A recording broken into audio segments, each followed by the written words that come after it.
महाभारत के युद्ध में धनुर्धर अर्जुन और दानवीर कर्ण आमने सामने युद्ध लड़ रहे थे।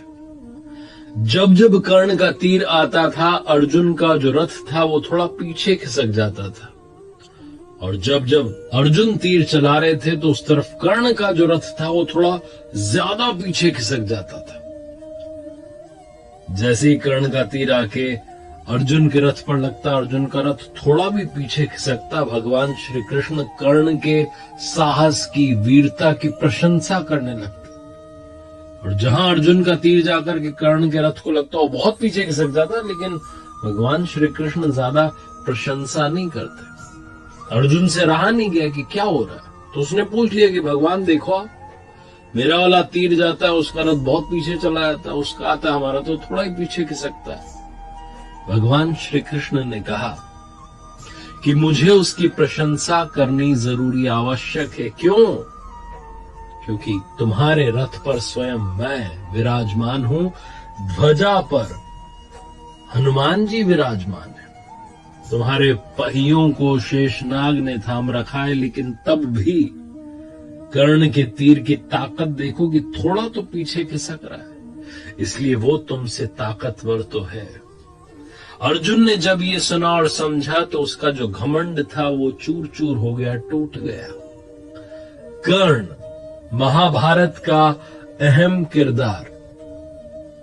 कर्ण को लेकर के बहुत सारी बातें दुनिया में कहीं सुनी जाती हैं। कर्ण से सीखने के लिए बहुत कुछ है, कर्ण की गलतियों से भी सीखने के लिए बहुत कुछ है। स्वागत है आपका लर्निंग सीरीज सीखोगे नहीं। तो शुरुआत में कहना चाहता हूं कि कवच कुंडल जिसने इंद्र को दान दिया था, मित्रता के खातिर सर्वस्व अपना बलिदान किया था, धर्म मार्ग पर चलना जिसका स्वाभिमान था, आपने सही पहचाना, वो कर्ण वाकई में महान था। 5 लर्निंग्स फ्रॉम कर्ण। आइए शुरू करते हैं। सबसे पहले बात करता हूं मैं कर्ण के किरदार की। तो बहुत से लोग दुनिया में जिन्होंने महाभारत को पढ़ा समझा है, वो कहते हैं कि कर्ण से क्या सीखे। कर्ण तो महाभारत को रुकवा सकता था, कर्ण ने ये नहीं किया। कर्ण की गलतियों से भी सीखा जा सकता है। सबसे पहले मैं यही कहूंगा कि कर्ण की गलतियों से सीखिए, कभी जीवन में ऐसी गलतियां मत कीजिएगा। पहली गलती जो कर्ण ने की, हस्तिनापुर में जब सारे राजकुमार शिक्षा ग्रहण करके वापस आए, कौरव पांडव, तो सारे राजकुमारों की जो कला थी उसका प्रदर्शन करवाया जा रहा था। मैदान में सब इकट्ठे थे और सब अपने टैलेंट का शोकेस कर रहे थे। तभी वहां कर्ण पहुंच जाता है और अर्जुन को चेतावनी देता है, खुली चुनौती देता है कि आ जाओ मेरे साथ में, आजमाओ, बताओ किसमें कितना दम है। अब कर्ण जो था वो उम्र के हिसाब से युधिष्ठिर से बड़ा था, भीम से बड़ा था, यहां तक कि अर्जुन से काफी बड़ा था। बहुत एज डिफरेंस था। अपने से काफी छोटे को ऐसे ललकारना ये शोभा नहीं देता, और यही पहली गलती कर्ण ने कर दी थी। दूसरी गलती जो कर्ण ने की थी वो थी भरी राजसभा में जहां चौसर का खेल खेला जा रहा था, पांडव हार चुके थे, द्रौपदी को बुलाया गया, चीर हरण किया जा रहा था। तब दुर्योधन के ही भाई विकर्ण ने कहा कि ये गलत हो रहा है भैया, इसको रोक दीजिए। तब कर्ण विकर्ण से बहस करने लगा और कहने लगा कि ऐसी स्त्री के साथ तो यही सब होना चाहिए। बहुत सारे ऐसे शब्द कह दिए जो नहीं कहने चाहिए थे, और वही सब जो शब्द थे, वही जो दृश्य था, वही महाभारत का कारण बना। कर्ण चाहता तो वो रुकवा सकता था, वो नारी का सम्मान कर सकता था, लेकिन वो आवेश में आकर कहता चला गया और युद्ध का कारण बना। इसलिए जीवन में कभी भी किसी भी नारी का अपमान मत करना। दूसरी बात जो सीखी जा सकती है कर्ण के किरदार से, काफी सारी अच्छाइयां भी थी। दानवीर था कर्ण। दूसरी बात जो सीखी जा सकती है वो है बाउंस बैक करना। जीवन में विपरीत परिस्थितियों में भी खुद को टूटने नहीं देना। भगवान श्री कृष्ण और कर्ण का संवाद जब होता है तो कर्ण कहता चला जाता है कि प्रभु मेरे साथ तो सब गलत होता गया। जिस मां ने मुझे जन्म दिया उसने जन्म देते ही त्याग दिया। मुझे क्षत्रिय होते हुए भी क्षत्रिय धर्म निभाने का मौका नहीं मिला। मुझे गुरुकुल में शिक्षा नहीं मिली, मुझे भटकना पड़ा। मेरे साथ हमेशा भेदभाव होता रहा, यहां तक कि द्रौपदी के वहां स्वयंवर में पहुंचा तो वहां भी मुझे अलग कर दिया गया। लेकिन कर्ण के जीवन से जो सीखने वाली बात है, उसने हर परिस्थिति में खुद को ढाला और उससे बाहर निकलने की सोची, बाउंस बैक करने की सोची। जब गुरुकुल में द्रोणाचार्य जी ने मना कर दिया था कर्ण को शिक्षा देने से, तो वो अपने गुरु को ढूंढने के लिए खुद निकल चुका था और गुरु परशुराम के पास जाकर के पहुंच चुका था। कर्ण ने खुद को तैयार किया एक योद्धा के रूप में, और जब जरूरत पड़ी तो अपने मित्र दुर्योधन का साथ देने के लिए महाभारत जैसा इतना बड़ा युद्ध भी लड़ा। तो कर्ण ये सिखाता है कि सिचुएशन चाहे जो हो, आप उससे बाहर निकल सकते हैं, आप बाउंस बैक कर सकते हैं। तीसरी बात जो कर्ण के जीवन से सीखने को मिलती है, शिक्षा का ही नहीं, शिक्षा देने वाले का भी उतना ही सम्मान कीजिए। कर्ण धनुर्विद्या सीखना चाहता था, गुरु द्रोणाचार्य जी के पास जाता है, वहां से इनको लौटा दिया जाता है, कहा जाता है कि हम तो सिर्फ क्षत्रिय को सिखाते हैं। कर्ण को कैसे भी धनुर्विद्या सीखनी होती है तो मालूम चलता है कि भगवान परशुराम जी के यहां सीखी जा सकती है, लेकिन वो सिर्फ ब्राह्मणों को सिखाते थे। तो कर्ण ब्राह्मण होने का नाटक करके वहां पहुंच जाता है कि मैं भी ब्राह्मण हूं, शिक्षा ग्रहण करने लगता है। एक दिन भगवान परशुराम जी अपने शिष्य की गोद में सर रख करके आराम कर रहे होते हैं, तभी एक बिच्छू आता है और कर्ण की जांघ पर डंक मारने लगता है।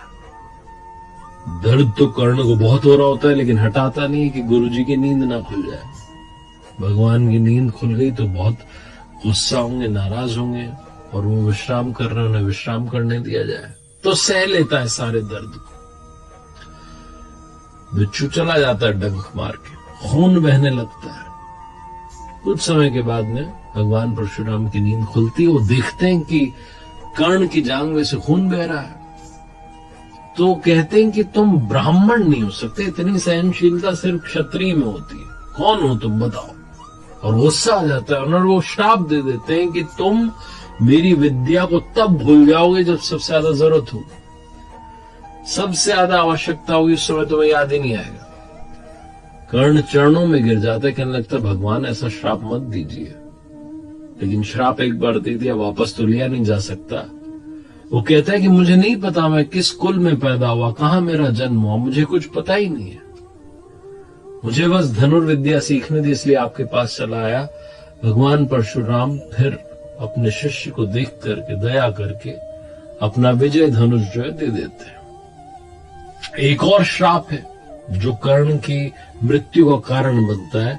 एक बार जंगल में राक्षस का पीछा करते हुए कर्ण दौड़ा चला जा रहा होता है और वो तीर चला देता है, तो तीर राक्षस की जगह जाकर के गाय को लग जाता है। गाय का स्वामी ब्राह्मण होता है। जब वो ब्राह्मण देव वहां आते हैं तो कहते हैं तुमने क्या कर दिया, एक असहाय को मार दिया।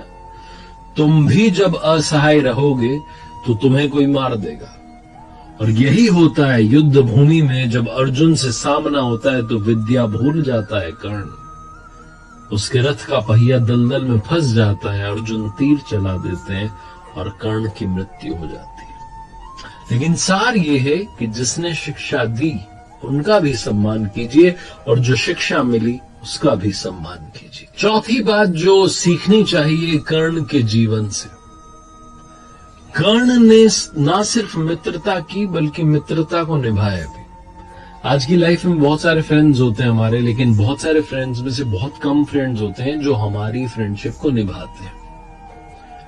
कर्ण को मालूम था कि जीत इस महाभारत के युद्ध में पांडवों की होगी, क्योंकि उनके साथ में भगवान श्री कृष्ण खड़े हुए। लेकिन फिर भी कर्ण लड़ता चला गया, एक बार भी ना नहीं कहा। अपने मित्र दुर्योधन को यह भरोसा दिलाता गया कि हमारी जीत होगी, हम लड़ेंगे, हम जीतेंगे। कौरवों की पूरी सेना आंख मूंद करके कर्ण पर विश्वास करती थी। दुर्योधन ने भी मित्रता निभाई थी। जब पांडवों ने कहा कि कर्ण कोई राजा तो है नहीं, हमसे युद्ध कैसे करेगा, तो तुरंत एक राज्य का राजा दुर्योधन ने कर्ण को बना दिया था। कर्ण को जब महाभारत के युद्ध में बीच में मालूम चलता है कि उसकी जो असली मां है वो कुंती है, वो पांडवों का ही भाई है, तब वो मां कुंती को प्रणाम करके कर्ण कहता है कि मां माफ करना, लेकिन इस युद्ध में आपके 5 ही बेटे बचेंगे।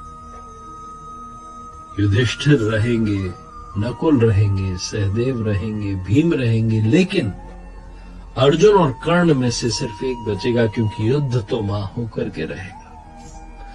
कर्ण को सब कुछ मालूम था, हार सामने खड़ी थी, लेकिन फिर भी कर्ण लड़ता चला गया अपनी मित्रता के वचन को निभाने के लिए। दोस्ती निभाना अगर सीखना हो तो कर्ण से सीखिए। और आखिरी 5वीं बात जो सीखनी चाहिए कर्ण के जीवन से, अगर आपने दूसरों से ज्यादा कमाया है दुनिया में, तो आपका कर्तव्य बनता है कि आप दूसरों के हित के लिए कुछ न कुछ पैसा उसमें से लगाएं, कुछ डोनेट करें इस समाज के लिए जिसमें से आपने कमाया है। कर्ण सबसे बड़ा दानवीर था। ना सिर्फ उसने मित्रता निभाई, बल्कि दानी होने का जो गुण था वो भी जीवन भर निभाया। अंतिम समय में जब अंतिम श्वास कर्ण गिन रहा था, युद्धभूमि में घायल पड़ा हुआ था, तब भगवान श्री कृष्ण ने अर्जुन से कहा कि कर्ण को याद रखेगा जमाना, याद रखा जाएगा इसके वीरता के गुण के लिए और इसके दानवीर होने के गुण के लिए। तो अर्जुन ने कहा कि ये सबसे बड़ा दानवीर तो नहीं हो सकता। तो भगवान श्री कृष्ण ने कहा भी बता देते हैं तुम्हें। ब्राह्मण का वेश धर करके पहुंच गए भगवान कर्ण के पास, जो युद्ध भूमि में घायल पड़ा हुआ था, और जाकर के कहने लगे कि आए तो हम आपसे मदद मांगने के लिए थे, लेकिन आप तो खुद ही अभी अपने अंतिम श्वास गिन रहे हैं। चलिए हम चलते हैं, बाद में आते हैं, अब आपसे मिलेंगे, किसी अगले जन्म में मिलना होगा तो। कर्ण ने कहा रुकिए महाराज, आप आए ब्राह्मण दे और आप खाली कैसे जा सकते हैं? माना कि मेरी मृत्यु बस होने ही वाली है, लेकिन तुरंत कर्ण ने युद्धभूमि में से पत्थर उठाया, अपना सोने का दांत तोड़ करके उनको दे दिया और कहा ये ले जाइए, मुझे क्षमा कीजिएगा, मैं आपकी ज्यादा मदद नहीं कर पाया। भगवान श्री कृष्ण बड़े प्रसन्न हुए और तुरंत अपने वास्तविक स्वरूप में आ गए और कहा कर्ण मांगो, क्या मांगना चाहते हो? मैं तुम्हारी दानवीर होने की इस क्षमता से बहुत प्रसन्न हूं। तुम इस दुनिया को कुछ न कुछ देते ही चले गए। कर्ण ने अपने अंतिम समय में भगवान श्री कृष्ण से 3 वरदान मांगे थे। सबसे पहला कर्ण ने कहा कि मेरे साथ में जिस तरीके का अन्याय हुआ, आप अपने अगले जन्म में सुनिश्चित कीजिएगा कि मेरे वर्ग के लोगों के साथ में अन्याय ना हो। दूसरा कर्ण ने वरदान मांगा कि भगवान आपका अगला जन्म मेरे ही राज्य में हो। और तीसरा कर्ण ने वरदान मांगा कि मेरा अंतिम संस्कार ऐसा व्यक्ति करे जो पाप मुक्त हो। कहा जाता है कि भगवान श्री कृष्ण ने अपनी हथेली में कर्ण का अंतिम संस्कार किया था। आखिरी में बस ये कहना चाहता हूं कि जीवन में 2 मित्र हमेशा बनाना। पहले भगवान श्री कृष्ण जैसे जो ना लड़े फिर भी आपकी जीत पक्की कर दें, और दूसरे कर्ण जैसे जिन्हें मालूम हो कि हार सामने खड़ी है लेकिन फिर भी आपका साथ ना छोड़े।